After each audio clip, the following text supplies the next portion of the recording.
За, байнгын орон гишүүдийн өнөөдрийн амгалан айлтгая.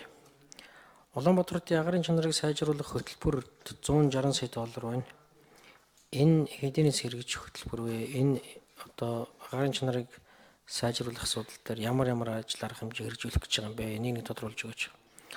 Хоёр дахь нь эрүүл мэндийн салбарын хөгжил хөтөлбөр 4 төслийн нэмэлт санхүүжилт байна. Энэ сонгон хайрхан дүүргийн эмнэлгийг жишг эмнэлэг болох асуудал яригдж байгаа байна. Тэгээ энэ сонгон хайрхан дүүргийн эмнэлгийг сонгосон үндэслэл нь юу вэ? 1, 2, 3 дугаар эмнэлгүүд бас яг энэ чиглэлээр бас агааржуулалт мэргэжлийн шаардлага гэсэн эмчилгээний өрөөнүүдийг бий болгох шаардлага хэрэгцээ байгаа гэж ярьдээ. Энэ 17 сая энэ лөө орох нь ямар үндэслэлээр энэ хоёрыг хариулж өгч. За, Хөрлөтер сайд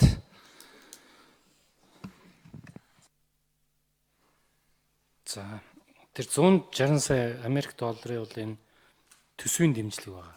Төсвүүдээр авах ийм зээл төсвүүдээр тусгацсан арга хэмжээнүүдийг санхүүжүүлэхэд зарцуулагдах ийм өнгөө төсвийн дэмжлэг гэж ойлгож байна. Яг тодорхой төсөл бол биш төсвийн дэмжлэгээ гэдгийг би хэлмээр байна. Олон улсын валютын сангийн хөтөлбөртэй холбогдуулаад бид нар Азийн хөгжлийн банк, Дэлхийн банк, за олон улсын валютын сан, Солонгосын засгийн газар, мөн JICA гэсэн 5 байгууллагаас дөрвдөр нь төсвийн дэмжлэгээр аваад нэг нь тэр олон улсын валютын сангийнхаа төлбөрийн тэнцлийг дэмжих зорилттой Монгол банкн дээр очдог мөнгө ийм дөрвөн их үүсвэр байгаа. Түүний 160-ын зээл учраас энийг зайлшгүй их хурлаар оруулж сойрхон батлуулах шаардлагатай учраас оруулж ирж байгаа.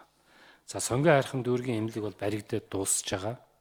Зөвхөн ажлын явцад шинээр янз бүрийн нэмэлт ажлууд гарч ирсэн учраас шаардлагатай байгаа нэмэлт хөрөнгийг энэ хэрэгээр оруулж иж батлуулж байгаа.